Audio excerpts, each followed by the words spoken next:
کچھ ڈیل کے چکر کی باتیں ہو رہی ہیں, کچھ لندن میں خفیہ ملاقاتوں کی باتیں ہو رہی ہیں.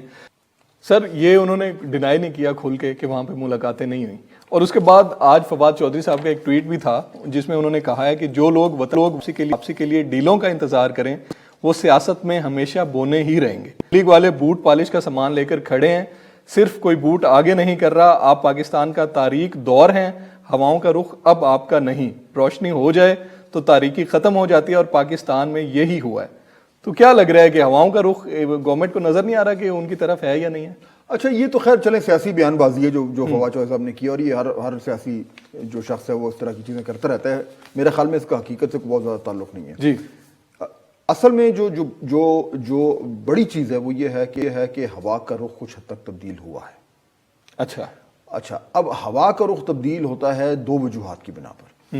ایک تو یہ ہوتا ہے کہ آن دا گراؤنڈ کچھ چینج ہوا ہے, دوسرا یہ ہوتا ہے کہ ایک تاثر بنتا جا رہا ہے کہ آن دا گراؤنڈ کچھ چینج ہونے جا رہا ہے. ٹھیک ہے, دونوں وجوہات کی بنا پر ایک ہوا کا رخ چینج ہوتا ہے. جو ایاز صادق صاحب نے کہا یہ اس بات کی عکاسی کر رہا ہے کہ نون لیگ کو کچھ اس طرح کا کانفیڈنس آ رہا ہے کہ شاید معاملات کچھ جو الجھے ہوئے تھے وہ سلجھ رہے ہیں. اب دیکھیے اس سے پہلے نون لیگ کے کچھ اور سیاستدانوں نے بھی لیڈرز نے بھی اس طرح کی باتیں کی ہیں, کچھ پر امید قسم کی باتیں کی ہیں. شہباز شریف صاحب نے بھی شاید کہا کہ حکومت کے جانے کے دن آنے والے ہیں اور وغیرہ وغیرہ. معاملات کچھ ایسے ہیں کہ ڈیل کے حوالے سے, اب دیکھیں ڈیل ہمارے ہیں جب لوگ ڈیل کا لفظ استعمال کرتے ہیں تو اس کو سمجھا جاتا ہے کہ پتہ نہیں کوئی کیا ہو گیا. اس ٹائم جو سننے میں آ رہا ہے وہ یہ ہے کہ بات چیت کے ذریعے نون لیگ یہ کوشش کر رہی ہے کہ کسی طریقے سے ملک میں جلدی الیکشنز ہو جائیں. اچھا, اور جو بھی مذاکرات ہیں, اب میں نہیں جانتا کہ مذاکرات کون کر رہا ہے, یا شاید میں جانتا ہوں لیکن ابھی میں نہیں کہوں گا, لیکن ان مذاکرات کی روشنی میں یہ کہا جا رہا ہے کہ نون لیگ کا پہلے مطالبہ تھا یا نواز شریف صاحب کا یہ مطالبہ تھا کہ جی الیکشن کرائیں, بس اس کے علاوہ میں نے کسی چیز پہ لچک نہیں دکھانی. ٹھیک ہے, لیکن اب تھوڑی سی ایک تبدیلی یہ آئی ہے کہ میاں نواز شریف صاحب بھی کچھ حد تک فلیکسیبلٹی دکھا رہے ہیں. ٹھیک ہے, اور اس کے نتیجے میں بات کچھ آگے بڑھ رہی ہے کہ اگر ہم نے الیکشن تک کا سفر کرنا ہے تو اس سفر میں کون کون سے مراحل ہیں جن کو پار کرنا ہے. ٹھیک ہے, ان مراحل میں ایک مرحلہ ان ہاؤس چینج کا بھی ہے, وہ ٹیبل پہ آ چکا ہے. اچھا آپ پہلے یاد ہوگا کہ پیپلز پارٹی بڑے عرصے سے ہی کہہ رہی تھی کہ جی ان ہاؤس چینج کریں, پنجاب میں کریں, سینٹ چیئرمین کے خلاف کریں, سینٹر میں کریں, اور پی ایم ایل این کہتی تھی نہیں جی وہ اگری نہیں تھے. اب چینج یہ آیا ہے کہ اس کے اوپر پی ایم ایل این نے لچک دکھائی ہے. ان ہاؤس تبدیلی کے حوالے سے بات ہو رہی ہے اور یہ دیکھا جا رہا ہے کہ کس طریقے سے وہ نمبرز گیم جو ہے اس کو پورا کیا جائے.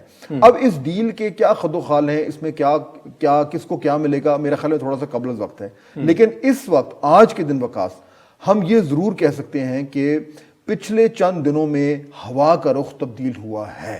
ٹھیک ہے, عین ممکن ہے کہ آنے والے دنوں میں وہ واپس تبدیل ہو جائے اگر کوئی چیز نہیں بنتی, لیکن معاملات کچھ آگے کی طرف بڑھے ہیں. اور اگر آج ایاز صادق صاحب جیسے لوگ اس طرح کی باتیں کر رہے ہیں تو ان کے پاس کوئی نہ کوئی وجہ ہے. ٹھیک ہے, اچھا یہ معاملات آگے کیوں بڑھے ہیں یہ میں نے آپ سے سوال کرنا ہے, کیونکہ آج سے 6-8 مہینے 10 مہینے پہلے کی اگر بات کی جائے تو دونوں سائڈوں سے لگ رہا تھا کہ بالکل جیسے آپ بھی لکھتے تھے ٹریفک جیم ہے, کوئی سچویشن ہی نظر نہیں آ رہی آگے نکلنے کی. تو یہ نوبت کیوں پیش آئی کہ میاں صاحب کی طرف سے بھی فلیکسیبلٹی ہے اور دوسری سائڈ سے بھی فلیکسیبلٹی, یعنی ٹریفک جام تھوڑا سا کھلا ہے. اس کی وجہ کیا ہے, بنیادی وجہ کیا؟ کسی نے سیٹیاں بجائی ہیں, گاڑی کسی نے ہٹائی ہے, کسی نے ریورس کی ہے, تھوڑا جگہ نکلی ہے, 2-4 سوزوکی ڈبے بیچ میں سے نکلے ہیں اور کھلنا شروع ہو گیا. ہو رہا ہے ایسا, بالکل ہو رہا ہے. اور اس کی وجہ یہ ہے کہ دیکھیں کسی نے تو ریورس کرنا تھا نا. ابھی نظر یہ آ رہا ہے کہ کچھ حد تک نون لیگ نے گاڑی اپنی ریورس کی ہے. اچھا اس سے میرا مطلب یہ نہیں کہ نون لیگ نے یہ کہا ہے کہ جی ہم جو ہیں وہ بالکل تمام تر جو ہماری شرائط تھی ہم ختم کر رہے نہیں. نون لیگ کا ایک ہے کہ جی ہمیں چاہیے الیکشن. اب وہ الیکشن آپ کا کان آپ ادھر سے پکڑیں یا ادھر سے پکڑیں, ہمیں وہ چاہیے.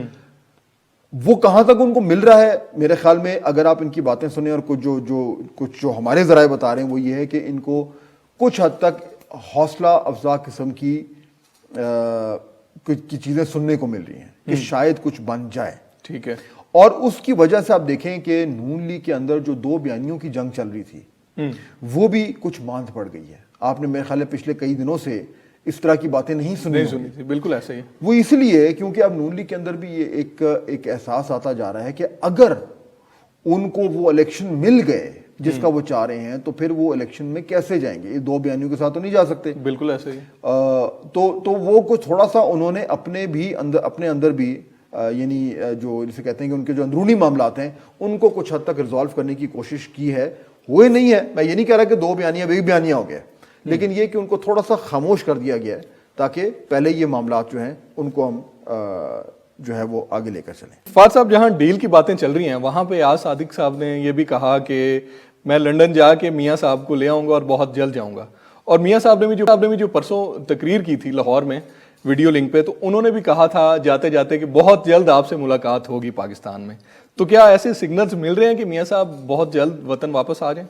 دیکھیے, ان کا یہ کہنا باقاعدہ طور پر اس تقریر کے آخر میں میرے خیال میں بڑا معنی خیز ہے. ان کو کہنے کی ضرورت کوئی نہیں تھی. آخر دو ڈھائی سال سے وہاں پہ رہ رہے ہیں, 3 سال ہو گئے, کتنے ہوئے ہیں, 2.5 سال ہوئے ہیں شاید, لیکن تب سے تو انہوں نے کبھی ایسی بات نہیں کی. بالکل فرسٹ ٹائم کا ہے, پہلی بار کا ہے. تو اور آپ کو یاد ہوگا کہ جب بھی ہم یہ بات کرتے تھے تو میں ہمیشہ یہ کہا کرتا تھا کہ میاں نواز شریف کی واپسی تب ہوگی الیکشن کے قریب واپسی ہوگی, کیونکہ وہ ان کی واپسی جو ہے وہ ایک سیاسی فیصلہ ہے اور اس واپسی کے ذریعے وہ اپنی جماعت کو سیاسی فائدہ پہنچانا چاہتے ہیں.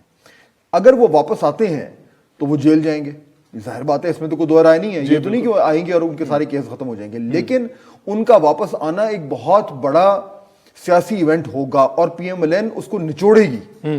آپ یہ نوٹ کر لیں کہ جس طریقے سے وہاں پہ انہوں نے اور اپنے آپ کو موبلائز کرنا ہے اپنے ورکرز کو, اور جیسے انہوں نے جاننا ہے اور شور شرابہ کرنا ہے اور ایک بہت بڑا ایونٹ بنانا ہے, وہ بیسکلی ان کی الیکشن کیمپین کا حصہ ہوگا.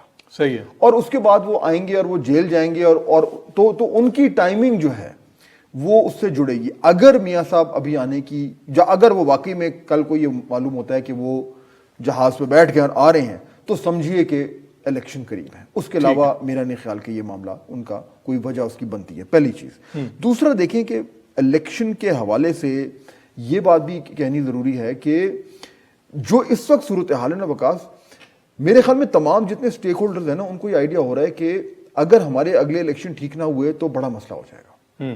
چنانچہ یہ بات بھی ہو رہی ہے اپوزیشن جماعتوں میں اس وقت کہ اگر کوئی ان ہاؤس تبدیلی ہوتی ہے تو اس کے بعد ایک انتخابی اصلاحات کا سلسلہ جو ہے وہ ضروری ہے.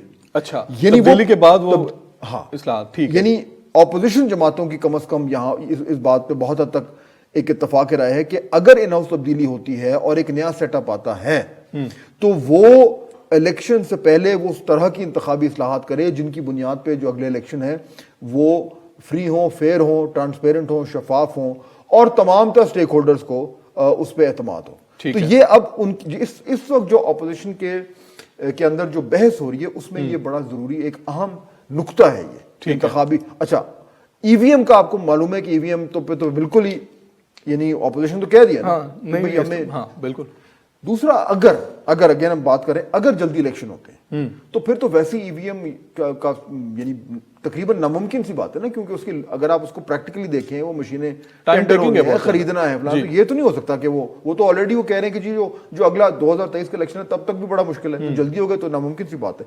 تو اس وقت یہ جو تمام باتیں ہیں جو میں آپ کے سامنے رکھ رہا ہوں اس سے یہ ظاہر ہو رہا ہے کہ اپوزیشن کی جماعتوں میں یہ واقعی میں ایک احساس ہو رہا ہے کہ شاید اب ان کی کچھ گیم بن رہی ہے, اسی لیے وہ اتنی ایڈوانس باتیں انتخابی اصلاحات کرو, فلانا کرو, ڈمکانا کرو. تو ان کو لگتا یہ ہے کہ ان کے معاملات جو ہیں وہ کچھ حد تک جو ہے وہ پک رہے ہیں.